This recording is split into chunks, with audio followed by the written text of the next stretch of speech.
So here we have the angles around the point would add up to 360 degrees. In this question, we have to solve for x, giving reasons for our answer. So you can clearly see we have angles around a point, making a full revolution. So the sum of these angles around this point would be equal to 360 degrees. So I'd have x plus 80 degrees plus 170 degrees is equal to 360 degrees. Adding the 80 and the 170, we would get 250 degrees. Now I can simply transfer this positive 250 across the equal sign, and the sign in front of it will turn to negative. So I'll have x is equal to 360 degrees, take away 250 degrees. So x would be equal to 110 degrees. Now I'll have to state the reason for my answer. So the reason I added these three angles and put it equal to 360 degrees is because the angles around the point add up to 360 degrees. Now I can write out this entire thing, or I can shorten it to simply be angles around the point. So for my reason, let's put in brackets, I'll write angles around a point. Now I'd just like to do this work in here in a different way.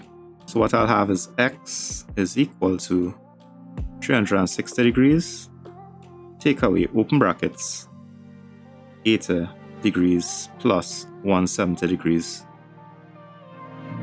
So I'll have x is equal to 360 degrees. I add these up in the brackets, and 80 degrees plus 170 degrees would give you 250 degrees.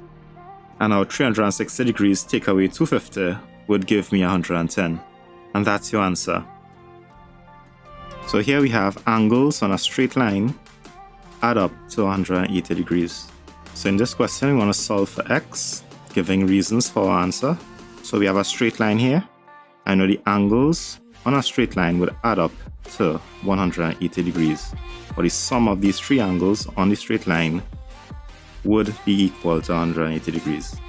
So what I'll have is 50 degrees plus x plus 30 degrees is equal to 180 degrees. So I'll have x plus 50 plus 30 is equal to 180 degrees.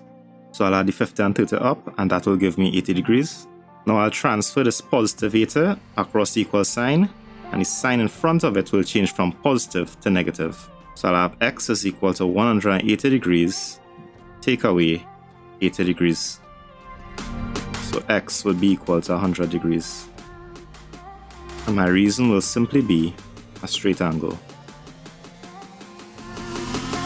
Now alternatively, I like to write it like this. X is equal to 180 degrees, take away 50 plus 30. So we get 180 degrees, take away 80 degrees, which will be equal to 100 degrees.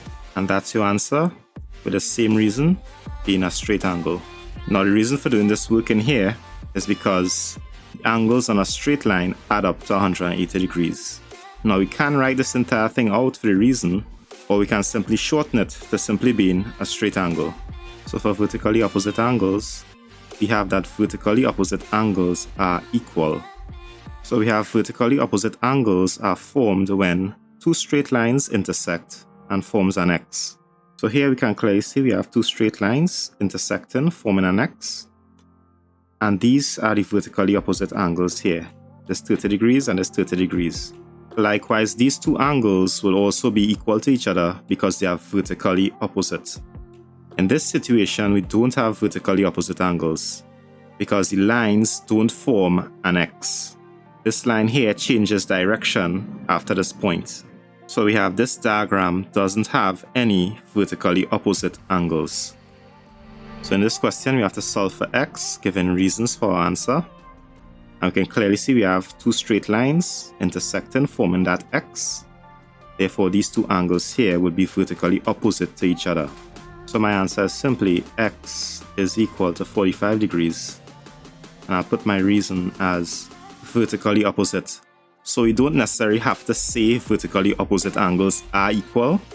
We can just shorten it and write vertically opposite as our reason.